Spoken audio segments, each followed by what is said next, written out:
fórum de casos clínicos com hands-on, o nosso passo a passo de como a gente vai fazer o diagnóstico diferencial com a nossa ficha clínica, principalmente esse Health Start, que é o método de avaliar as disfunções musculares, funcionais e respiratórias.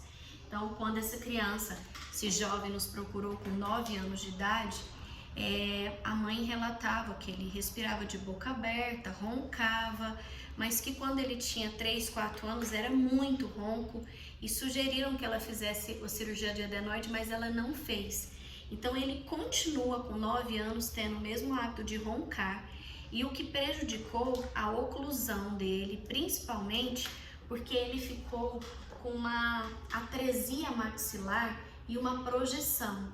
Então isso permitiu que a criança ficasse com o lábio, a hora que ele engolisse, ele faz assim, ó. Então ele tem uma deglutição adaptada devido à protusão dos incisivos e o retrognatismo mandibular. Então, quando nós fizemos a avaliação na ficha clínica, nós observamos, ele utilizou a mamadeira por muito tempo, sucção de dedo, sucção de lábio inferior, respiração oral, obstrução respiratória quando era criança, o ronco, que era grau máximo, mais de 3 vezes por semana. Então esse paciente, vamos dizer que o score era 20. Depois que ele não operou da adenoide. Como ele não operou da adenoide, ele continuou com 9 anos tendo muitas alterações. Nós estamos colocando aqui 15 pontos. Então foi indicado para esse paciente, nós teríamos 2 condutas. Ou usar um disjuntor numa primeira etapa, ou utilizar o Occlusal Guide. Poderia ser essas 2 filosofias. Como ele tinha uma dificuldade de engolir, de se alimentar, a mãe pediu, e nós concordamos, depois da avaliação comportamental, que ele utilizasse um aparelho removível, porque ele era muito colaborador. Então ele utilizou o aparelho Occlusal Guide. Como ele tinha 9 anos, nós escolhemos o aparelho Occlusal Guide série G. Como que a gente faz essa medida? Então a gente vai medir com a régua rosa da distal de lateral a distal de lateral, onde nós temos aqui o número 4. Se a criança tem apinhamento, nós vamos pedir um 4,5. Se ela tem diastema, a gente pode manter, porque ele ainda está em crescimento, então eu preferi manter um número 4.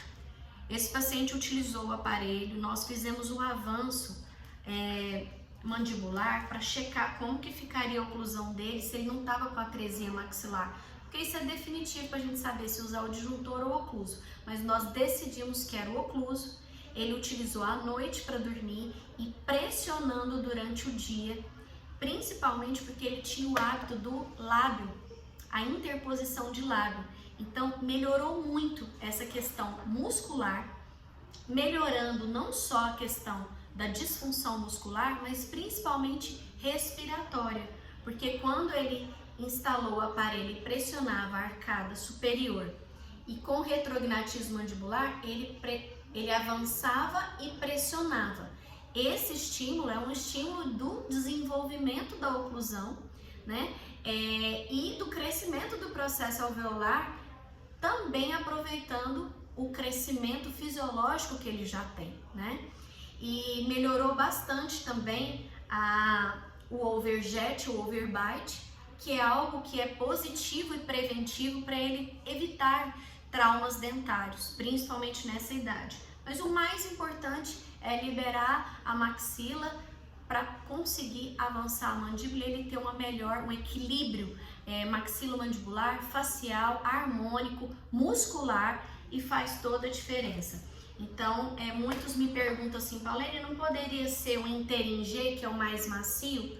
Em casos que eu preciso de movimentações dentárias um pouco maiores, eu prefiro o Occlusal Guide série G.